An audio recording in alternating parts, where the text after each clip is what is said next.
Awesome. Live on YouTube. That's a great integration.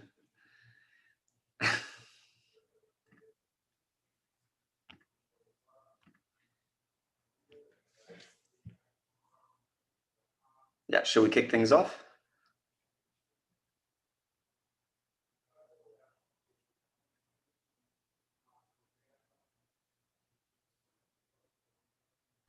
Yeah, we're good to go. Awesome.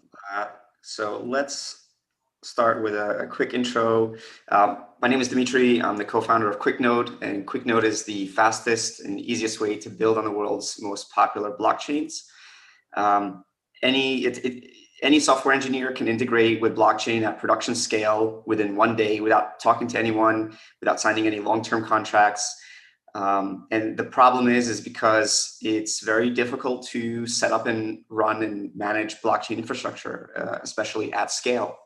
And we saw this problem a couple of years ago when there was a huge influx of users onto Web3 with the popularity of token sales and smart contracts being used in creative ways. So this is why we developed QuikNode as a solution for that, to allow anyone to quickly connect to popular blockchain networks and build their dApps and power their dApps for it. So QuikNode, powerful, reliable, and global Web3 infrastructure. As I had mentioned, the problem is it requires extraordinary effort to set up blockchain infrastructure, robust, reliable, high-performance blockchain infrastructure. You have to sync the node, you have to maintain it. A lot of times these nodes will crash, they'll have memory leaks, the database gets corrupted, and there's very limited documentation on it. So when you, as a developer, you're trying to build your dApp and you're ready to launch it, you're ready to connect, or even in the development process, you might get stuck for days or weeks or maybe even months if you need to sync like an archive node on just connecting to one of these networks. And this is a problem. This is like problem with the internet back in the 90s. It was difficult to connect to the internet. You had to get a modem. Your computer had to have special ports to support these modems. So anyway, we're trying to simplify that and abstract that that node layer for our users. Today we support 6 chains: Ethereum, Bitcoin, XDAI, Matic, which we ran into Polygon, Binance Smart Chain, and Optimistic ETH. Across 10 networks, our network services over 9 billion requests per month. We're multi-cloud and redundant in over 10 regions worldwide. And we've launched thousands of nodes, like well over 1,000, probably close to 5,000 plus nodes since 2017. So yeah, we know our stuff pretty well. We're very familiar with like Geth clients, Parity clients, Open Ethereum clients, and most EVM-based chains. So we have several products. QuikNode API, that's the globally distributed node network. And then we also have QuikNode Dedicated, which is a single node in one location. The benefit to the dedicated node is you're the only one that are using it. We don't meter the usage. And you can ask us to set certain custom flags. So if you want to customize the way that the node works, we can do that for you. The downside is it's only one node in one location. So if it has a problem, you're kind of screwed. And that's why we developed QuikNode API. So QuikNode API is this globally distributed network of super, super powerful nodes. And we handle the scaling for you. So if you're sending 10 requests per second today, and then you get featured on Cointelegraph or CoinDesk, and all of a sudden your app is doing 1,000 requests per second, no problem. QuikNode API will scale with your demand. We handle that on the back end. So your focus is just strictly on building and promoting your application, making your app the best it can be. It's also redundant. So if there's a bad node, it gets kicked out of the load balancer automatically. And it's also flexible with billing. So you basically pay for what you use. So if you use a lot of requests, you pay a little more. If you don't use a lot of requests, you pay a little less. So that's our flagship product at the moment. We also have these middle layers. So there's a routing layer for QuikNode API. So if your app servers are in, let's say in the UK, you're going to hit our nodes in the UK. If they're in San Francisco, you're going to hit a node cluster in San Francisco. If you're in the Amazon data center in Hong Kong, you're going to hit nodes in Hong Kong. So this reduces latency, improves performance, and also having this global multi-cloud footprint allows us to avoid any kind of like fiber cut or network interruptions or cloud downtime. It happens. Google goes down every once in a while. Amazon goes down every once in a while. And so by being multi-cloud, we're able to mitigate all these common issues. We also have QuikNode Boost, which is a proprietary caching middleware. It serves those requests which can be cached into memory. We serve them from memory. Again, improves performance and just overall efficiency of the platform. It saves us money to serve that request because it's not hitting an actual node, and we're passing down those cost savings to our customers. We have one of the most competitively priced node services in the market, and dollar for dollar, we are the best value, period. So then we also have archive add-ons. So if you need to access data, historical data, so some apps are only interested in the most recent data. They need the data fast, fast, fast. Other applications require, they want to replay transactions from 1 million blocks before. They want to see where the tokens went. And so that's why you would need something like the archive add-on. Trace add-on also, so if you want to do like, if you want to replay the transaction, if you want to look at the internal transactions, there's a trace module, and that enables a very specific type of command which you can run. Then we also have webhooks add-on. This allows you to set up smart contract monitoring. So if you want to monitor a smart contract for a specific event and be notified when that event happens, and every time that event happens, so that you can set up in minutes on QuikNode. Whereas if you were going to do this yourself or in-house, it might take you anywhere from a couple of days to a week, because you have to set up a cloud server, you have to set up a monitoring daemon, and you have to write some code to make sure that it's working, and obviously day-to-day management of that stuff to make sure it's running reliably and you're getting these events because your app depends on these events. That's where the magic comes in. So like, you know, our team has been doing web infrastructure and managed hosting for close to 20 years. So this is our specialty. Like, there's no better team to be building these kinds of solutions. So once you log in, everything is super simple, super streamlined. I'll do a demo of this right after these slides. We got really powerful dev tools right inside the platform, so you can see which calls your app is making at what times of the day. So you can see when your peaks are, when your app is less busy, like when you should do maintenance, or like when you should avoid doing maintenance, and then seeing if your calls are failing, when they're failing, why they're failing, which calls are failing. So it gives you insight of what's going on with your app under the hood, helps you build a better app faster. Without QuikNode, you'd probably be building these features yourself. You know, you have to set up Grafana or Datadog or something along those lines to monitor all this stuff. But here we give it to you. Also, security settings. So some people prefer, obviously, they want to keep their node locked with a API token. You can also turn that off. You can add referrer whitelists. So let's say you only want to accept requests coming from this domain and not any other domain. So this prevents abuse, for example. And then domain masking, like if you didn't want to use your QuikNode URL, you can mask it and use like myrpc.myproject.com. So these are a couple of articles from our blog. I'll post our blog URL shortly after this. So you can see different case studies where customers come to us with specific issues, or whether they're improving performance, whether they're scaling, whether they're also saving money. I'll post a link to our blog. In addition to like these case studies, we also have guides and tutorials. I'll also post a link to that as well.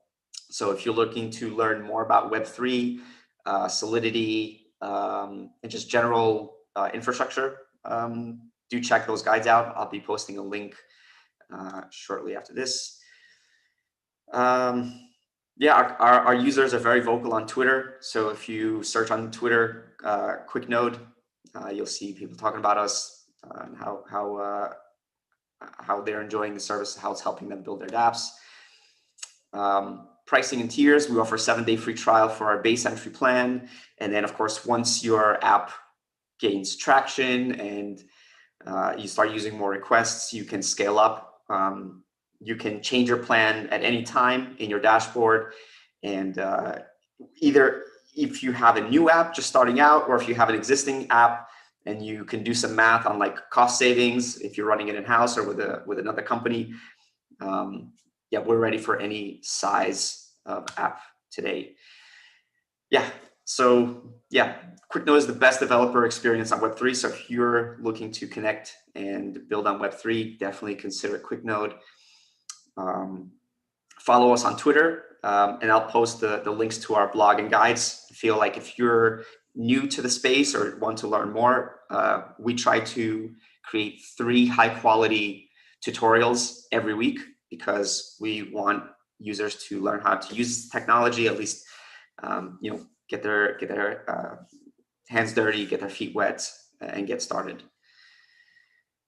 Cool. So then let's take you on a quick demo of what this actually looks like. So this is our main page. Let's sign in.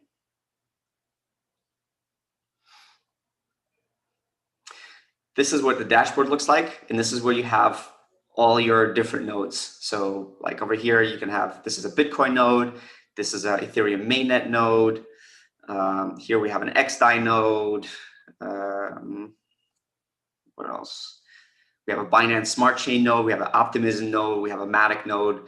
And so you can, if you have an app that's using different blockchains for different things, or you simply want to separate your production environment and your development environment, you can launch multiple nodes right here. How you do that, you just go create node, you select a plan, you select the network that you want to use. For Bitcoin, we support 2 different clients, so you can select that. Select which network you want for Ethereum, for example, select the add-ons you want. Continue billing, and once you're finished with the checkout process, you'll get taken to the dashboard where you can find your node. Let's take, for example, this one. So if you want to learn how to get started and integrate QuikNode into Truffle or Open Zeppelin or Embark, these are very popular development softwares. So, or if you wanted to use it with MetaMask, my crypto or my Ether wallet, there are guides right here in the app. Last but not least, if you're working with Python, Ruby, JavaScript, or Delphi, we make it super simple and tell you exactly how to integrate it here. Just to give you a quick demo, so let's click copy here and go to our Etherflow tool, which is located at etherflow.quicknode.io. I'll also post the link to this below. Let's put in the URL, and let's select the library. Let's just say Web3.js, probably the most popular one. We can select a method to call, send a request. You see, we get a response right away. And then you can also view the sample code for it. So if you wanted to use this inside your application, just copy paste this and you're good to go. And you can also do some more complex, 1 second. This isn't really that, oh, that's because I'm focused here. So you can do more complex calls, like if you need to put in a transaction hash, if you need to put in integer index. I don't have an example for this right now, but each one of these methods have their own individual fields. And so you can use this to troubleshoot issues. You can see why your calls are failing, or if they're succeeding, and just generally cool tool. And this tool is open source, so you can fork it and use it locally if you want. That's totally fine. So about the guides I was talking about, just quickly switch gears. So here we have popular articles, Web3 SDKs, guides on DeFi, Solidity, Viper, infrastructure. And so I'll be posting these in the Zoom chat, and also we'll post them on YouTube. And then a link to our blog.QuikNode.io, just to stay up to date on what's going on with QuikNode. And there are also a number of tutorials like Guide to Synthetics, DeFi SDK. What else was good?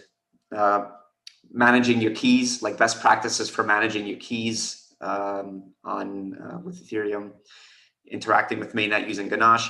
Anyway, won't bore you with the stuff. Just look at the links, check it out. We try really, really hard to put out high quality articles to educate our users.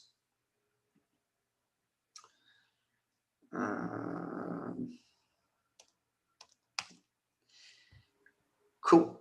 Yeah. That's it for ready to take questions. And yeah, thanks a lot for that overview, Dimitri. And I just wanted one question was just that could you do a quick comparison of sorts with other options out there, just so that maybe not in terms of like pricing or something. I'm just trying so that people can understand the advantages and kind of they can also relate use cases. So if they're familiar with something, they can probably use it. Yeah. So with our competition, the three main pillars that we compete on, obviously said the developer experience. So we make things super simple, everything from using the service to our user interface to the billing. You don't have to think twice. What's my bill going to be? It's like, here's how much you used and here's your cost estimate. So the billing, super simple.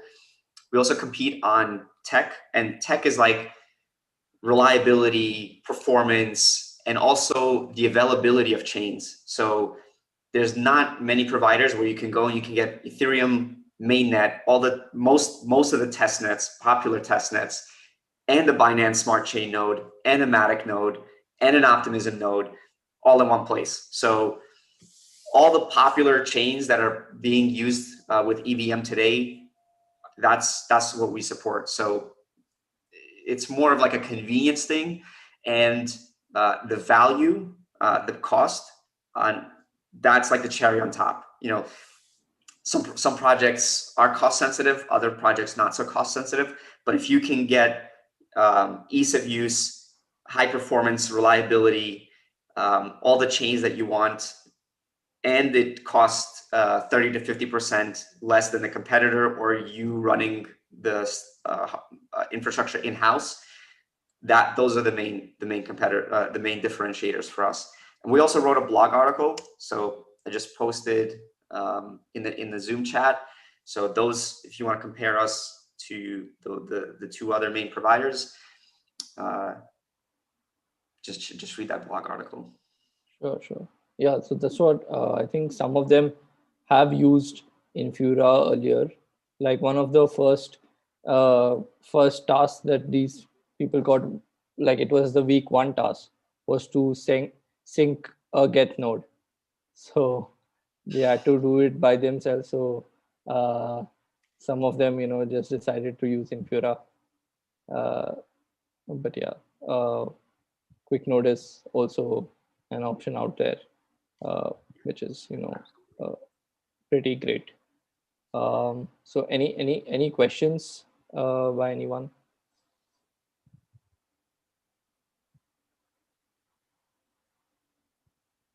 must have answered them all already.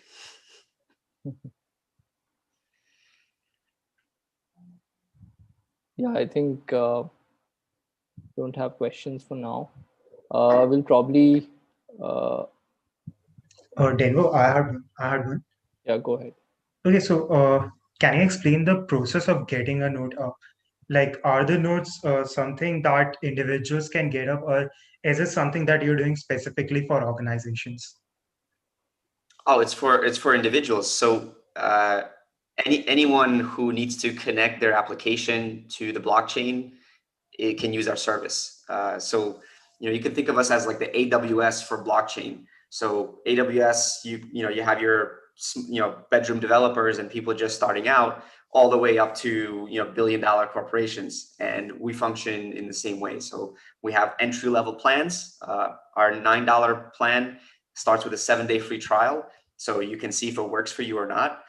And then as your app scales, and I hope all of your applications succeed, and they do, and you need our $300 plan at some point or higher, and your app is doing 60 million requests per month. But the idea is you launch on QuikNode and you just scale your app with QuikNode from your first user to your first million users.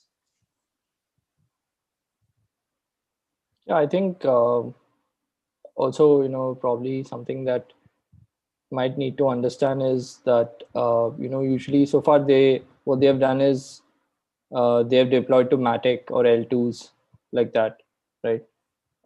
Directly on that. But uh, from what I can understand so far is that works for small applications, but when you want slightly bigger applications, you would have to have your own node, like QuikNode or something like that, right? I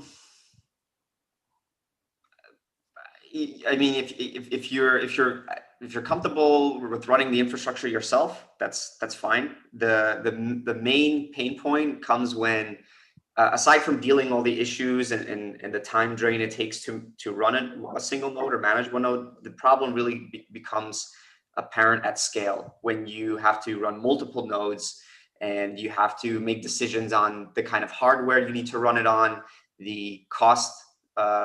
You have to do some cost analysis, and then what happens when you need to run clusters of dozens of nodes. That's just all time and resources that you could be spending on building your application. And we do our best to make our pricing affordable, competitive. And so once, if you're just in dev, maybe it doesn't make so much sense. But once your app is in production and you need it to operate 24/7, you need it reliable, you need it to scale, that's when QuikNode comes into play. Makes sense. So so when the Polygon team kind of says you can deploy it on Polygon, and you just deploy a simple dApp on Polygon, that means you're deploying it on their hosted infrastructure, right? Well, the chain is public, so anyone can access the chain. It's just a matter of whose node do you hit, or whose network, like whose infrastructure do you use. There's people that use Matic's free public endpoints, and it's fine up until a certain point, and then they'll switch over to QuikNode because they need high performance, they need the reliability, they need that customer support. If they're having an issue with a call failing, they can contact QuikNode customer support, and we'll help them troubleshoot to our best ability. Makes sense. Yeah. Looks like Ankit has a question. Is the pricing per chain or all of them? The pricing is per chain. So if you needed an ETH node, you create an ETH node or mainnet, and you can create multiple ETH mainnet nodes. You can create one for testnet, one for mainnet, one for Binance, one for Matic. So it's one pricing per chain.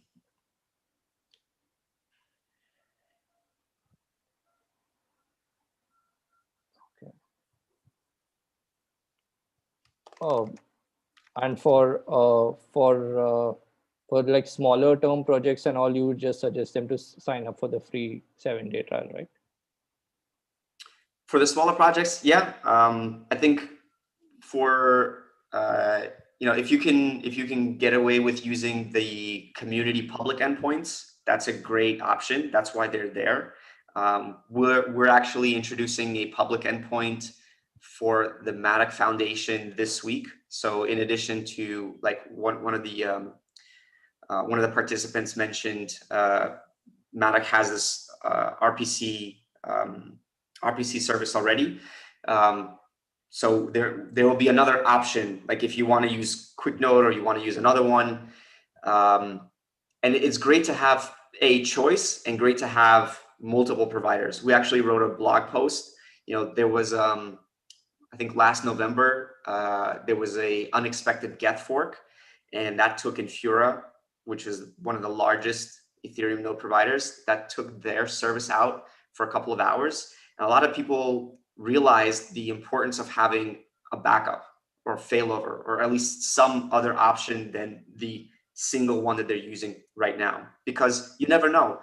Amazon might have a problem, or like Google might have a problem, or this specific application might have a problem. That shouldn't be affecting your application. You should have a failover, a backup, or something. And so if you're running, if you're doing this stuff in house, or you're using one of the free endpoints or whatever, and you want to have a reliable backup, definitely the $9 a month is worth it. It's a very inexpensive insurance policy for your application, for your business, for your project. It's just smart to have. I'll put a link in the chat about our article about Web3 provider redundancy, and there are even examples there on how one of our customers achieved that. It's code in GitHub, so you guys can copy paste it, fork it. I think it's useful for everyone to understand. Don't rely on any single one provider, no matter how superb or how reliable they are. Have something in your code, baked into your code, that as a backup or a failover. Like if your app is not able to communicate with your primary node provider for whatever 30 seconds, fail over to the second node provider. Yeah. Thank you for that. So yeah, I think don't think we have any more questions. Look, we can have some of the teams present their ideas and can get some feedback. Who would want to go first?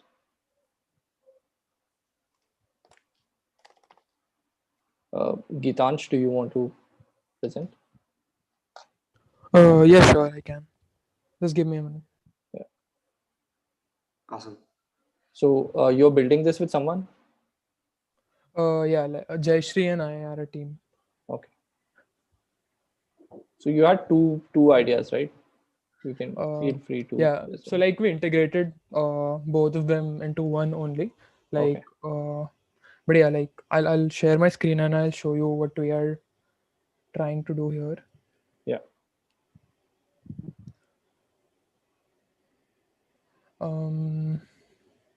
Just let me know if you guys can. Yes. See it. Okay, yep. Awesome. So hello guys. Jayashree and I are trying to implement a modified version of the famous English game Scrabble on the Web3 world. And of course, it has an incentive. Basically, it has a reward system for the winners. So let me describe our idea in brief. So it's the concept of the game is pretty similar to the Scrabble game that exists, but there's a little twist that we have added. The overall idea we are trying to mess around is using words as NFTs or basically in-game assets. Another aspect is to reward the winners, as I said, and of course, because it's gaming and like English, and it's gaming around the English language, so of course it has an aspect of learning with an incentive, but also enhancing your skills. So the idea here is to have different types of packs of cards based on the rarity of the words. So the concept here is pretty similar to something like NBA Top Shots, where we have 3 or 4 different types of cards. I'm sorry, 3 or 4 different types of packs, which basically are based on like the rarity of the cards they contain.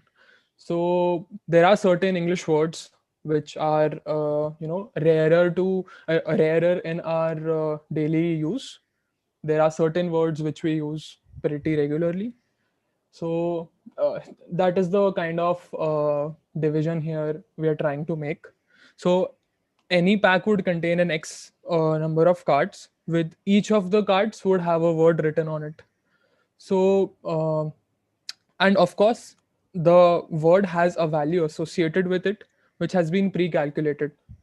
The criteria for this value is similar to how the value of a word is actually calculated in Scrabble, basically by summing up the value associated with each of the letters present in that word.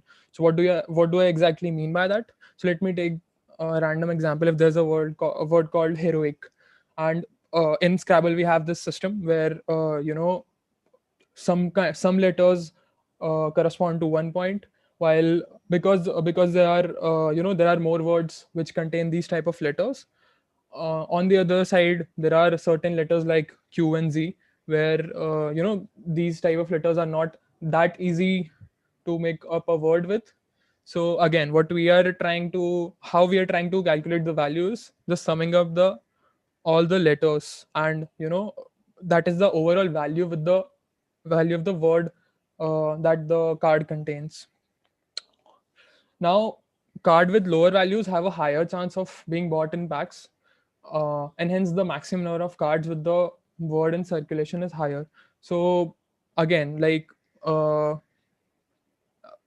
words which have value on the lower side would obviously have more circulation, because again, as you can connect it with game theory, because their value is less, obviously they are more common, and thus they need to be more in circulation. We are also adding an aspect of like personal names to this, where there are going to be a number of cards containing names of notable persons. So we were initially not on with this idea, but we got some feedback from a certain for some people, and they suggested us to also add real names to this. For example, let's say Elon Musk. Won't anyone like to have Elon Musk card? So again, these cards will be unique. That is, only one can exist in circulation. The value associated with these cards is also much higher than the cards with regular words. How do you get these cards, and what is the relation of these cards with Scrabble? Yeah, like we are I'm just coming to that. So basically, our idea, so in Scrabble, what the concept is to have certain number of letters and make a word with it, right? But what we are trying to do is, instead of words, we are here trying to make sentences. So basically, if a pack contain, so like firstly, as I said, there are 3 types of packs, and correspondingly the the rarer words would be in the super rare packs, while common words would be in the common packs. The idea basically is to the objective here is to make sentences with word cards. So and the score assigned to the player is actually the sum of the scores of the individual cards used to form the sentence. Now the question comes, there are certain requirements when it comes to forming a sentence. There has to be some mandatory words that needs to be there to make a logical grammatical sentence. For example, stuff like the, is, and like articles, determiners. We are not forming them as NFTs. There will be a certain number of numerals, articles, and determiners which are given to both of the users playing the game only during the game time. Like they are not NFTs because they don't have a value associated with them as such. Now, the idea is the similar to Scrabble. Just the difference here is to form sentences instead of words. Uh, once the once a winner is decided, the NFTs that were used in this game get burnt. Like once the NFTs are used in a particular game, the users are not going to get them back.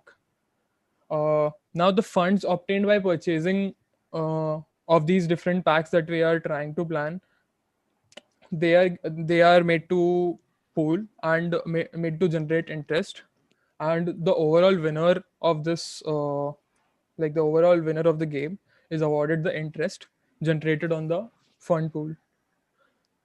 Like again, as and we are also like trying to add some extra layers to it, to like how we can enhance the score of a particular card, not just with a word. So we'll also try to have something like words written in different fonts, and maybe when a player forms a sentence in a game which consists entirely of words of the same style, they will be awarded a score boost. And the boost is higher for forming a sentence consisting of a rarer style. So like the idea here is to also add an aesthetic value to the NFTs, which may improve their digital art aspect, like not entirely but trying to touch that.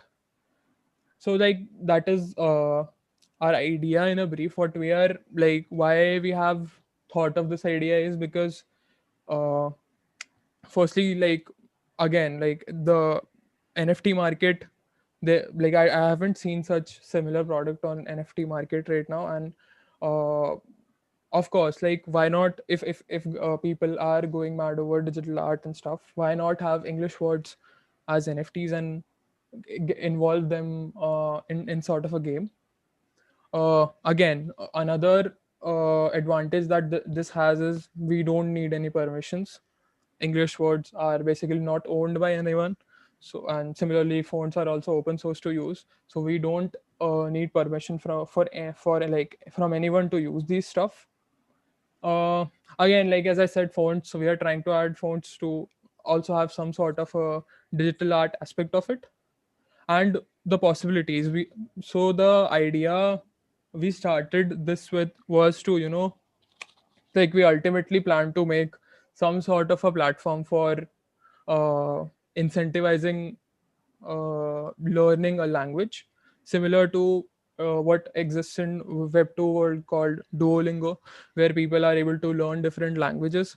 And what we are like we were planning was to have some same sort of a system but with an incentive. So like uh, that is our ultimate plan with this direction. So because there are a lot of possibilities ahead, and like this idea can be taken this entirely, the idea of languages as NFTs can be taken to a lot of directions. That is why that is what our intent was, and that is why we wanted to go ahead with it. Yeah, like this is what I just explained. Like our idea for the future is to make some sort of a platform similar to Duolingo. Yeah. Yeah, You that's have it. a demo?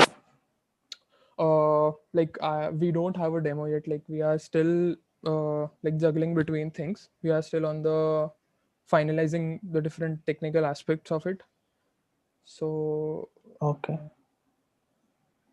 Cool. So a couple of questions. I think it's great you're building this. I think there's a bunch of card games and board games. I know somebody's working on chess, like chess games on the blockchain, and it's interesting that you're using words as NFTs.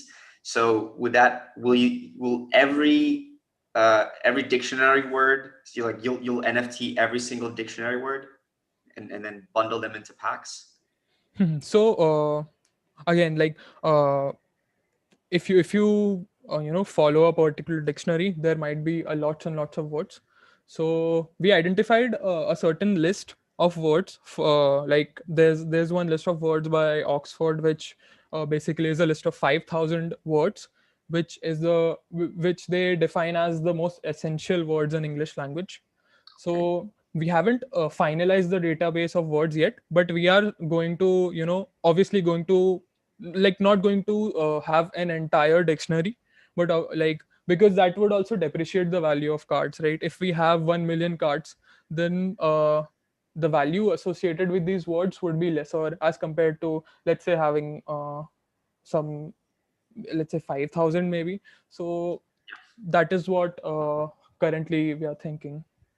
Okay, and I get your idea about scarcity, but what happens when you burn NFT cards? Are new packs going to be generated based on the words lost? Because what if everybody is using, the word yes, or some super common word, and then you burn them all, and so out of all the packs, there's no more yes words. So could there be a way to, I don't know, maybe not burn the NFTs, but also with the burning thing, wouldn't that disincentivize users from using high high value cards? Because if they use them and they lose the game, it's kind of, it's a risk. Maybe there can be some different mechanism, like maybe they don't get burned. Maybe the winner takes all in addition to some kind of bonus. How long does it take the interest to accrue to make any kind of meaningful winnings? And then the other thing I would say is build the simplest version of it that you can, and get some people to play it, get feedback, and then iterate on that, because people will come back and say, maybe it's too difficult to play, or maybe I spent a lot of effort in playing it and putting together these words, but the rewards suck. And there's, maybe the incentive to play more isn't there. So maybe consider some more, the game theory behind that. And the last thing is, sometimes it works, sometimes it doesn't. So definitely build it and see, build the simplest version that you can, maybe without all these additional complexities. Just hey, these are the cards, here's the game, and there's a winner. Just there's a winner, just like a friendly game. And then work from that, and you can build the additional gamification pieces on top of that. So, first of all, thanks a lot for the feedback. Secondly, coming to your question, why we are trying to burn the NFTs, the idea there was basically to make sure the total supply is there, right? Like, we don't have an infinite amount of a certain word. So if these words are not getting burnt, how would the new ones would be created, right? So the idea of burning the NFTs was just because we wanted to make sure that it copes up with the total supply. Secondly, the risk you're mentioning of for example, I have an Elon Musk card, then what if I cash it in and I lose the game? So that is actually what we were trying to include, because it's something like, if you are losing the game and you are at a point where you can either use that card or not use that card. So it depends up to you if the game's worth, if winning that particular game is worth of losing that card. So that is something which we intentionally try to put in. But of course, as you said, there can be different ways how we can tackle that part. The main thing why we brought in the burning of the NFTs is because suppose someone has a very overpowered card, we do not want to give them an undue advantage in every game that they play. Like, say I have a set of really, really high level cards and I keep having them, then at one point I might just win every game I play. So it's not going to be too fair on someone who's just starting out. Makes sense. Cool. Yeah. So there's just these intricacies, or little things that I guess you'll only know through people playing your app and gathering feedback. But I get the reasoning behind that. Awesome. Is there any other questions? Yeah, Ankit had some questions in the chat. Points. Just a second. I mean, not questions, more of like what I think you should do. So, I mean, the first aspect is that you are trying to do Scrabble, right? That is already like a word intensive game. And so you'll basically need to have the good word, so to say, like a good word combination. And you'll need both of them to actually be able to use them. So, which means that you would need a certain amount of liquidity of the NFTs. So which is what I was talking about, and I don't know how you're gonna dynamically manage that, but I'm guessing that you'll have to figure out a solution to that, right? So like you're talking about like we should not use the rare, super rare type of thing. No, I that was the second thing. Like they're separate things. So the second one is the stable coins, right? And I'm not sure like what was the intention behind tying it down to stable coins. We're not tying it down. It's like suppose if you're buying a rare or a super rare pack, to Yeah. buy that you'd have to buy it with stable coins, which But just like makes you. It's the chances of you getting a higher valued card in those packs is much higher than if you get a common pack. yeah, I know. I'm fine with that. I'm wondering like why not just to a higher value? Why do you need a stable coin? Like, why do you need a different? I don't know what currency you're using, but I'm guessing you are not using a stable coin for the other cards. But I'm just asking, like, what's the? No, the common pack you can just get as many as you want, right? So like we're not rarity is being encoded here anyway. So like it's not depending on the price. It's just that if you want a higher chance of getting rarer cards, then you buy it with stable coins, and that will like go to the reward pool. Got it. Got it.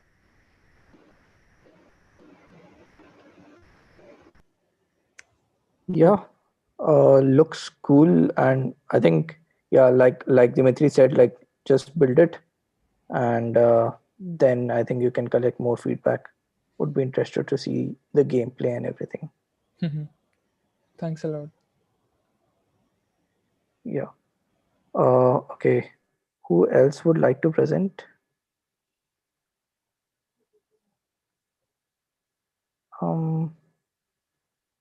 Anshuman, would you like to present?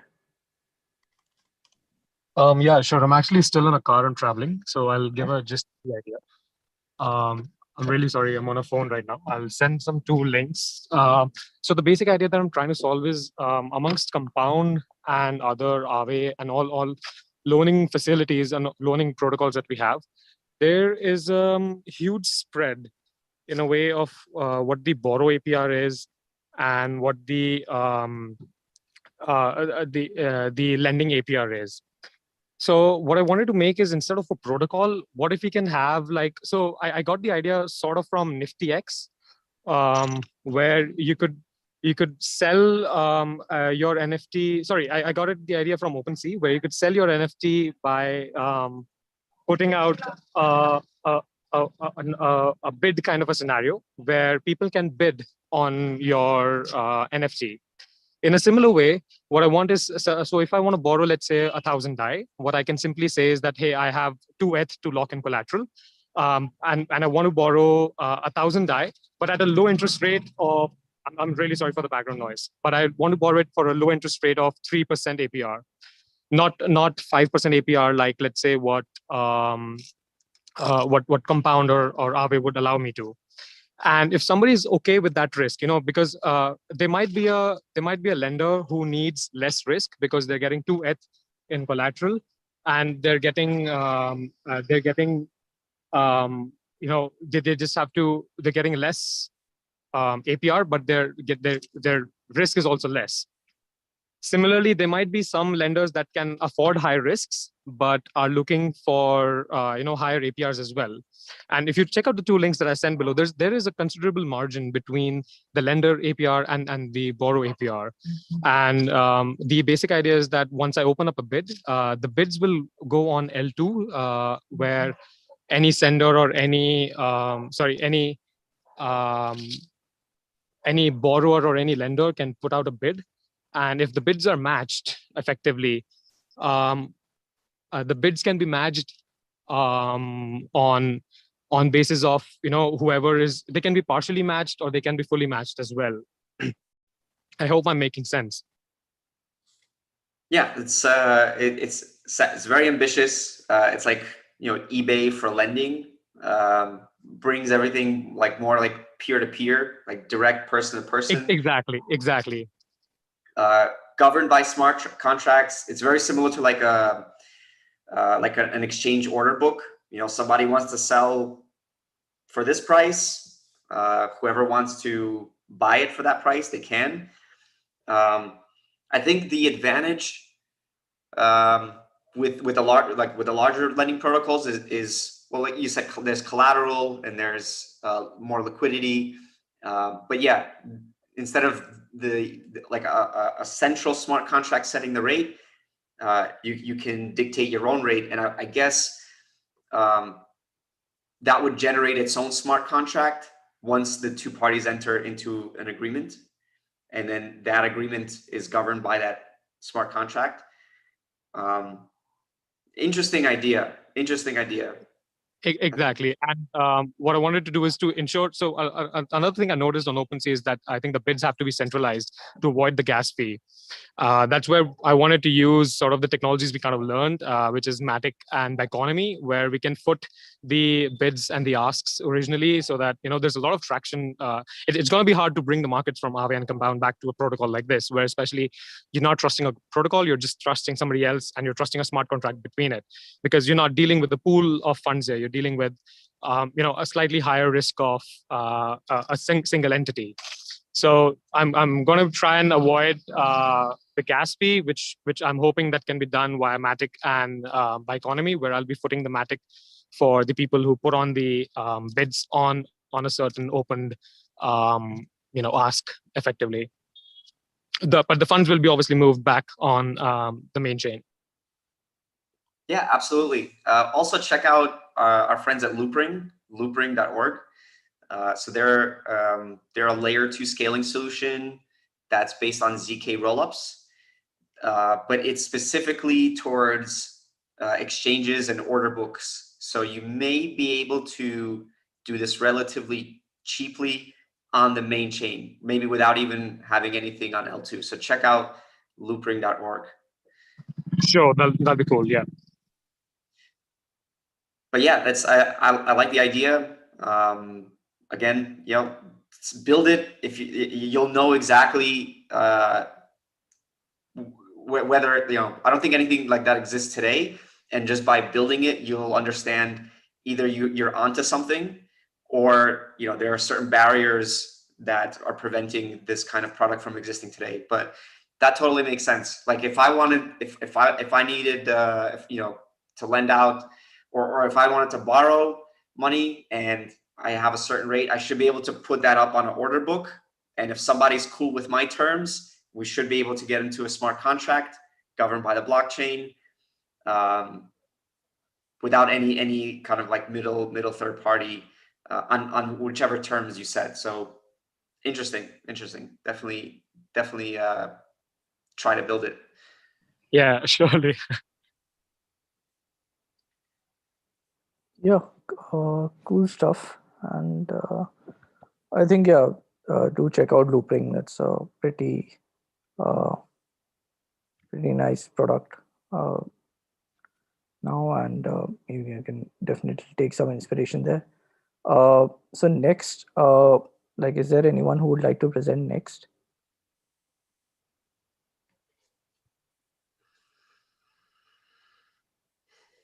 Ankit, would you like to present?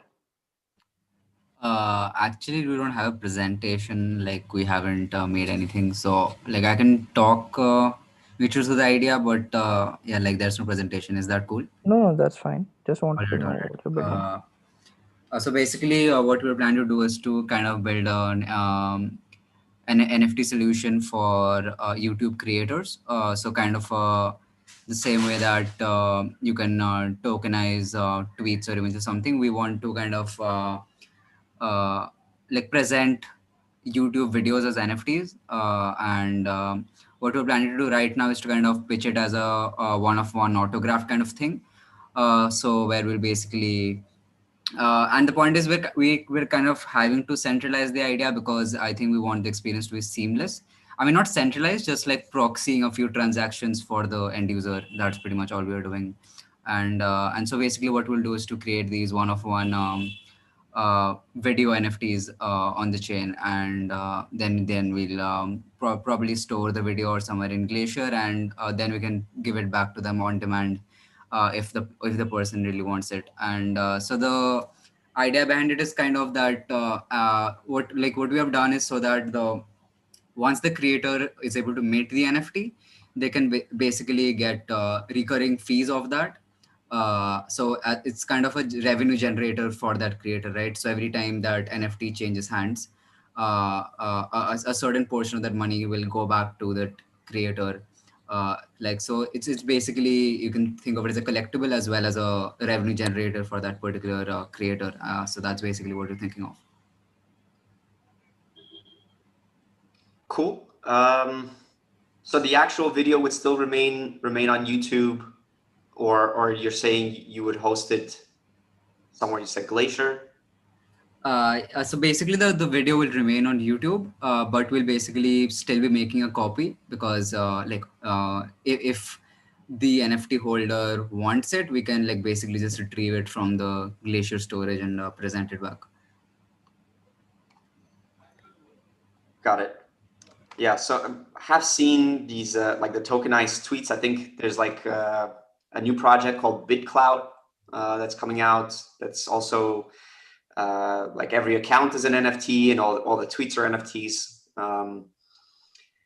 To do that for YouTube videos, like as a signature, I think that there could be value in that, similar to like having a signed baseball card or something like that, or like a signed sports card. Yeah, like basically the way that we're thinking of, it's like if you're a subscriber, like you already have these things like YouTube subscribe. What's the word I call? YouTube members, like your members. I think it's called like member of a channel. So we're just bringing that concept to blockchain. Interesting. I think what would be more interesting if you develop some kind of perks or reward system around owning some NFTs. You know, like if you have this NFT, you can get like some kind of reward or some kind of be part of some kind of community, like exclusive community that you can only access by proving that you have this NFT in your wallet or something like that. Okay, that's super cool. I mean, yeah, we can probably build on top of our idea. Yeah, definitely. Yeah, just thinking off the top of my head. Look, you try it, see if it picks up. Like you never know what people will find valuable. Just like any kind of NFT, any kind of cryptocurrency, it's all about what the market sets its value at. So it could be valuable, or it could be just like a pet project that runs. Another thing I wanted to point out, I'm going to paste the link, is maybe consider using IPFS. Like if you really wanted to go decentralized and stay off of Amazon, you could probably get away with pinning these videos on IPFS, maybe not in full HD 4K quality, but in some acceptable. Yeah, that is the thing that we were actually like having the problem with IPFS. Like it's like still way too expensive if you want to do it in IPFS, and like even with 5 GB storage, which I think is the most free you can get out of IPFS with NFT.storage and all, it's still like that's like not enough HD video content. So that's why we were considering something else. So what I thought of is kind of like get around the entire IPFS thing. So what we can basically do is to, although we can host it on like we can since we have the real content on Glacier, we can basically get the IPFS hash, and then on demand we can retrieve it and then supply it back to the like have a personal node where we can make it available for a limited period. So in that way we can cut down on the costs and we still have the data. Like, so basically it allows the NFT holder a chance to kind of either run their own node and run it, or at least just get their NFT, right? That's the idea. Got it. Look, it's an interesting experiment. If it makes sense to you, it's like, will people, again, I don't know. Some people might go crazy for it. Like, oh, I really want the NFT of this video. And again, without getting too complex, I think this is totally possible. So yeah, again, build a landing page. Like, just recently we had Ether cards. I'm sure you've heard of Ether cards. So they with regards to like NFTs, you never know what people are going to find valuable, but put up a landing page, explain. Empty landing page. Yeah, cool. So put up a landing page, say what it is you're doing, and put it out there. And if the world reacts and you see that people are actually using the stuff, continue building on it. But the best way to prove if something works is like get a landing page out there, get an MVP out there, and start, put some tweets out. The blockchain and crypto community is all over Twitter. I'm sure you're in numerous Discord or Telegram channels. Yeah. And just see what people do with it. Yeah, that's the plan. Like we are kind of almost on our way to get the smart contracts ready. So as soon as that is done, I think we should be good to go. Cool. Yeah. And also, coming back to what Dimitri said earlier, maybe check out Collabland also. If you remember, Collabland is by James, who we had spoken to earlier. So that is a pretty simple Discord and Telegram bot, which allows, on the basis of certain tokens that you have, it allows different access levels. So you can look into that also. Yeah, cool. We'll do that. Yeah. And the other thing is that with regard to storage and all, I think, maybe other than large videos, maybe people want to kind of own only specific moments. So that is something, where you can cut down costs, like, maybe a series of screenshots of like some very like action events, or maybe even like the cover for that YouTube video. Yeah, we are actually like the thumbnail thing is already planned, so it will be in the metadata and probably on IPFS. So like that is already we have decided to do that. But like I'm guessing that the NFT holder would want the whole video. Like I'm just guessing that is something that they would want, which is why have to go around the entire IPFS expensive thing. Yeah, like one thing is that I don't know if you have noticed this thing on YouTube or not, and there are a lot of comments around this. They say that if a video is less than 1 minute, it's guaranteed to be gold. Like there's like a lot of sub 1 minute videos which are like really great, and people might want to own NFTs of that. You never know, like, or maybe it can be for, I don't know, like whatever popular YouTube creator is there out there, they might want to give off NFTs of certain clips of theirs, like Carrie Minati might want to give off like certain clips of his highlights. Right. Like right now, the that's the reason actually we kept the creator fee for each sale. Like generally that's not the case, right? But we decided to do that because we intend for this NFT to be a revenue stream for the creator, and thus like incentivizing them to use our platform. So that's basically it. Yeah. So whatever tools I think which make it easy for these people to participate in this NFT boom, I think will benefit, because something simple which I was thinking was, maybe somebody wants to make an NFT out of something, but then, they shouldn't have to deal with so much of this, so much of, kind of all the technical details. So it's just like, maybe even like a simple thing in real life, if it's signed by a celebrity, it gets value. Yeah, exactly. So maybe, there is some, you can, this can be a separate project also, but if you can build something wherein it's just uh, it's just the celebrity or the creator or whoever it is, they just get a request, just get a signing request, and just by adding that request, that NFT, adding that signature to the NFT, it becomes valuable. So that just proves that that person is involved too.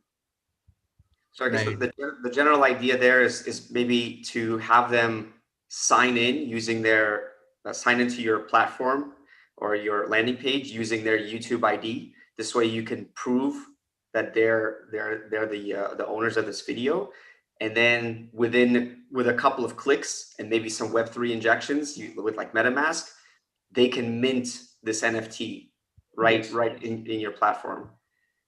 Yeah, that is the workflow that we have right now. And that is the thing that we're proxying, because technically we have to kind of centralize their verification. Like there's like I think kind of it'll make the UX more seamless. So like they just like as soon as they approve the mint, anyone that has kind of offered a certain amount of width for the video will basically get the NFT. That's the workflow for now. Yeah, so just make it super easy for the YouTubers who might not know anything about blockchain, but make it super easy for them to mint an NFT and also whether they want to sell it or they want to give it away, whatever the mechanics will work there. But yeah, it makes sense. Like on one side you have the YouTube, you have the creators, so you have to make it super easy for them, and then on the other side you have the consumers. So you should also make it simple and compelling for them to go out and get these NFTs. Yeah, an extension of this idea would be also to do this the same thing on Twitter, like not or anything or any other platform where verification is possible.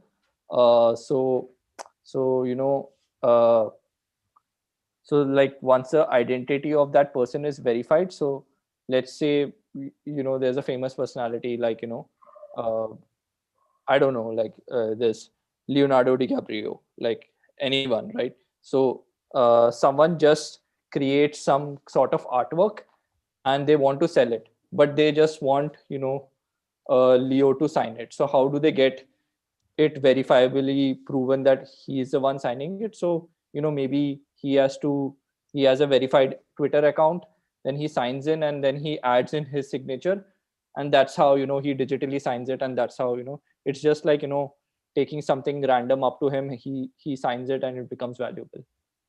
That is kind of a generalized thing. Yeah, right. That makes sense, because these things are going mainstream. Like if you see, like I was not expecting it, but yesterday there was this there's this famous MMA guy.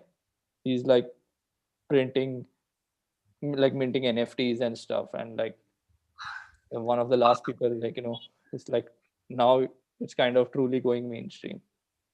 So Yeah, why limit it just to YouTube? Broaden the scale. Like anyone, they can, if they can sign in with, like you said, like a verified Instagram account, yeah, verified YouTube account, verified Twitter account, and then sign it that way. Like if you can make that work and prevent, like, I don't know how you can, but just if you can make that work, if that's possible, that's a compelling idea for sure. Yeah, actually, the only problem that we're actually facing with is that if we were to do this in L2, it would kind of ruin the UX. And if we were to do this in L1, we would need a decent chunk of money. And that is one place that we're kind of like stuck between a rock and a hard place for us. And we're not sure of the way to do this. So right now we have built it completely on L2. So we'll be using Weth on L2. But I don't know, maybe in the future, if we get enough traction out of this, maybe yeah, that I think we will do. Cool. I mean, get the MVP, because you know that scaling is coming. There are layer 2 solutions that are coming that will be compatible, that are looking to solve the issue, these hurdles that you mentioned. So if you already have something that's ready, you can easily retrofit it or adapt it to these post scaling. So you could be first to market, or if you already have an MVP, when this does go, when it is more feasible to create these kind of solutions on mainnet. Yeah. Awesome. Cool. Yeah, with that, I think, like, I think most folks were able to present. Is there someone who hasn't presented so far? There should be a couple, but I'm not. Hey Denver, Shreya, I haven't Yeah. presented yet, but I actually ended up teaming with Akshay, and Okay. I had a very similar idea. So we Okay. took the best of both of our ideas and kind of matched them together. So Akshay had previously presented his idea, but we have made some modifications, and we'd love to present it again. Okay, you'd have to present it, but I'm not too sure how much time Dimitri has. Yeah, should be hopping off. Let's leave another 5 minutes for if there's another presentation. Happy to comment on that. Any final questions? But yeah, let's. Yeah. So I think one last, if you could keep it quick, maybe Shrey, we could have one quick presentation. Then Sure. we could. Hey, sure. I don't have a presentation as such. Yeah, whatever. Just present your. I do have some points that I think we can go through. So Akshay couldn't join us today, so I'll present on his behalf as well. So what we are planning to build is basically a NFT game, and it'll be very similar to Aavegotchi, just that we'll be having the Aavegotchi game, and on top of that we'll be building a battling layer, and on top of that we'll be building a prediction market layer. So just to kind of walk you through it, so users will be able to join our platform and buy a randomly generated character from us. So we'll be using the Chainlink VRF, and we'll be generating a random long string of numbers, which will act as a DNA, just like crypto zombies. And that DNA will generate a verifiably random character for you. And once you purchase this character, the funds that you use to buy this character, they'll be sent into a pool together pool. So pool together is a no loss lottery. So the interest incurred from the funds is given to one random person, and no one really loses, and the lottery keeps on resetting after period of time. So we wanted this to be a fun game and make it sticky. So instead of going the Aavegotchi route of putting the funds into Aave, we thought that we could have every day one random person would be getting some interest generated on the NFT. So we wanted the experience to be sticky, so we considered pool together for this.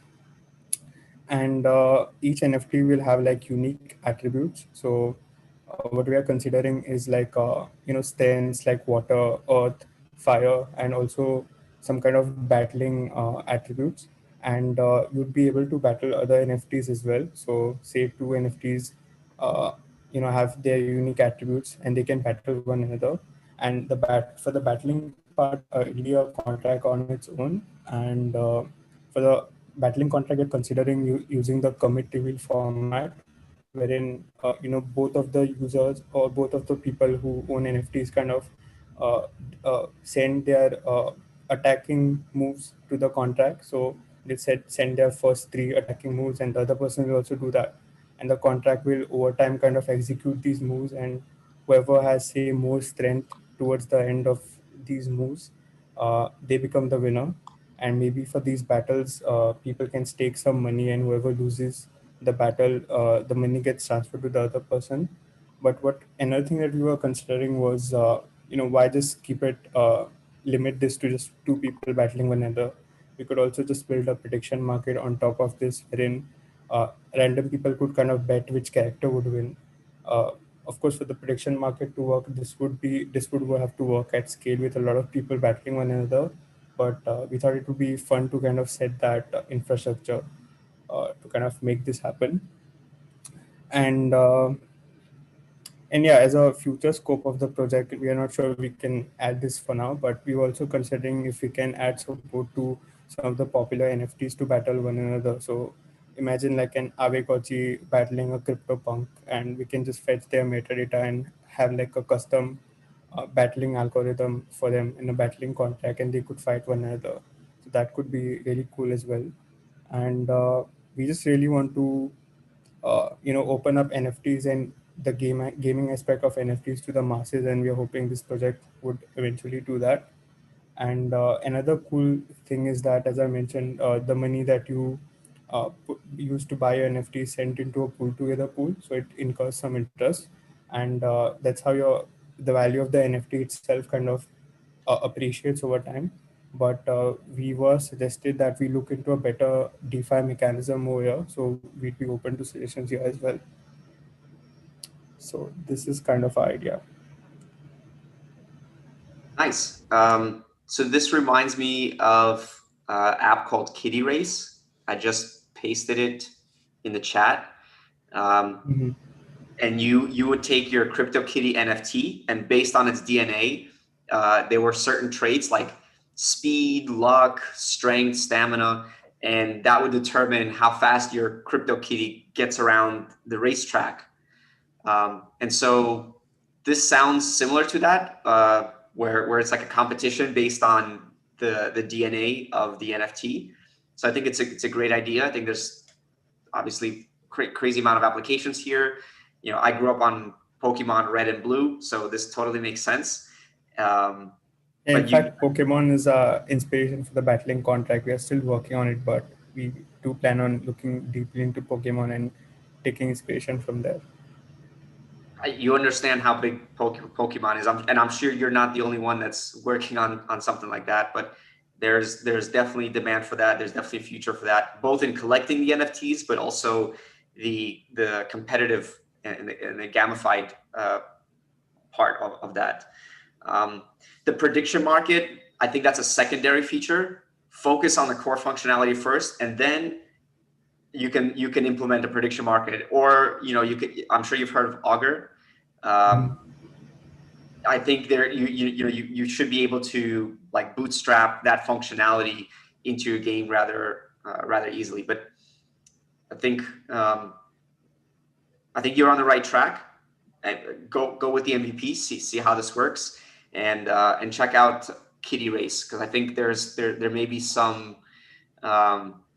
At least some parts that you might be able to reuse in your or just take inspiration from that game, because I'm pretty sure it's open source. They have and the smart contract is open source, and it works because I've played it before. So maybe it can help answer some questions or on functionality or how this kind of app could run.